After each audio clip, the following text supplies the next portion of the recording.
All right, we're about to dive into one of the most shocking and, honestly, confusing stories in the entire Hebrew Bible. It's about a moment when a sacred ritual, something that's supposed to bring people closer to God, goes horribly, catastrophically wrong. And that's the big question, isn't it? This is the central mystery we're going to unpack. It's a story about two priests, a very strange fire, and a divine response that, at first glance, just feels incredibly brutal. So, let's get into it. Now, to really feel the sheer shock of this event, you have to know what happened literally moments before. In the chapter right before this, Leviticus 9, fire comes down from God and consumes an offering. It's this spectacular sign of divine acceptance. Everyone's thinking, wow, the system works. But in the very next chapter, the same fire from the same God consumes the priests, and it's an act of divine judgment. So what on earth just changed? Okay, so first things first. Let's just lay out the basic facts of the case and try to understand what happened here. So picture this. It is Inauguration Day for the tabernacle, a huge deal. Nadab and Abihu, who happen to be the sons of the high priest, Aaron, have just been ordained. They step up to the altar with their own fire offering and, poof, they're instantly consumed by a fire from God. But their father, Aaron, who's standing right there, totally fine, completely untouched.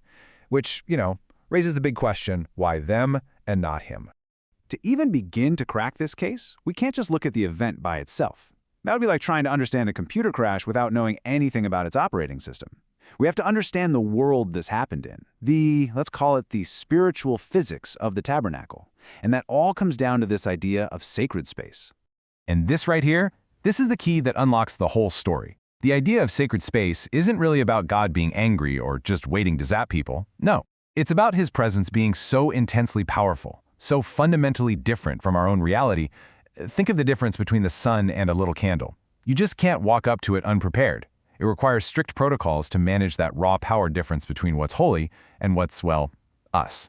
You can actually see this idea built right into the architecture of the tabernacle. It's not just one big room. It's designed in layers, kind of like concentric circles of holiness. So the outer court? Yeah, pretty much anyone can go in there. The holy place? Okay, now we're restricted to just the priests on duty. But the most holy place, the very heart of God's presence, that's completely off limits. Only the high priest gets to go in, and even he can only do it once a year after following a super specific set of rules. So if we want a modern analogy for this, think of the tabernacle as a kind of spiritual nuclear reactor. Seriously, the rules aren't arbitrary, they're not just for show, they are survival requirements. You follow the safety protocols when you're working with high-voltage electricity, not because you're trying to be a good person, but because you don't want to get fried. It's the exact same principle at work. Okay, so with that framework in mind, this idea of a spiritual nuclear reactor, let's go back to the scene of the crime. What exactly did Nadab and Abihu do wrong? What was this so-called strange fire? Well, the original Hebrew phrase is esh zarah. Now, our English translation strange fire sounds kind of spooky, right? Like it was some kind of evil magical fire. But a much more accurate translation is unauthorized fire. And that is the light bulb moment. The problem wasn't that their fire was somehow inherently evil or pagan. The problem was that it was improvised. It was their own idea. It was something God had simply not commanded. And the text is crystal clear about this. It says it right there. Their big mistake was departing from the very specific prescribed procedure. In an environment this spiritually radioactive, going off script wasn't a minor error. It was a fatal one. And when you dig into it, you realize this wasn't just one little slip-up, it was a whole cascade of violations. Okay, first, they were not the high priest, but they acted like they were. Second, they likely went into a space, probably right up to the veil of the most holy place, that was a massive no-go zone for them. Third, the coals they used weren't from the one single authorized source. It all adds up to one thing. They were usurping a role that just wasn't theirs.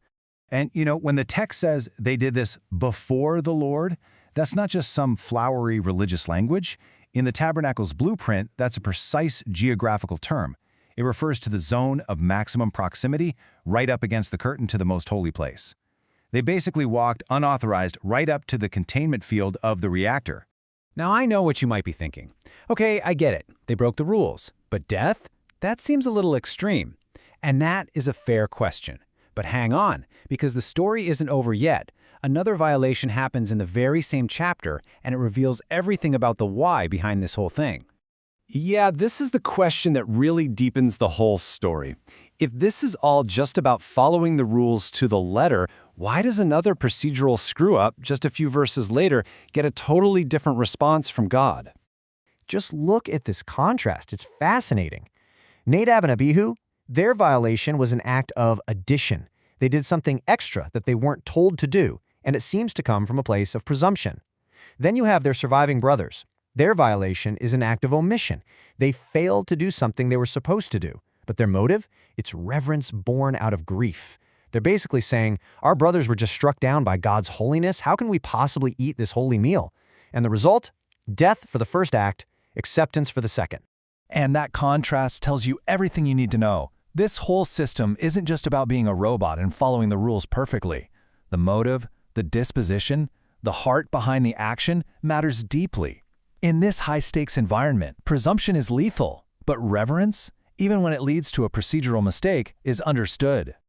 Okay, so now let's zoom all the way out and look at the big picture. This entire system of restricted access and keep-out signs might feel really alienating, but what's so powerful is that this was never meant to be the final plan. You can think of it like this. All of these rules, all of these layers of separation, they were a provisional arrangement, a temporary fix for a broken world, designed to manage God's presence safely until a more permanent solution could be put into place. And this points to this incredible trajectory through the biblical story. The tabernacle system with its restricted access and its special priestly class, the karab, which means ones who draw near, it was all preparatory. It was pointing forward to the new covenant, where access becomes universal and direct. And the idea of the priesthood gets expanded so that every believer becomes a karab, one who draws near. And this is such a crucial point. The core principle from Leviticus 10 hasn't been thrown out, it's been democratized. That requirement to approach God with a prepared heart, with reverence instead of presumption, hasn't disappeared. It now applies to everyone. And this really frames the whole story perfectly. The fire is the same. The holiness is the same. What's changed is the authorization. The way into the presence of God has been opened up for everyone. But the nature of that presence, the room on the other side of that door, is just as holy as it ever was. So all this leaves us with a really practical question. The story of Nadab and Abihu isn't just some ancient, dusty tale. It's a powerful statement about holiness and the posture of the human heart. And it forces us to ask, if we now have this universal access, what does it actually mean for us to approach with reverence instead of presumption? What does a prepared heart look like right here, right now?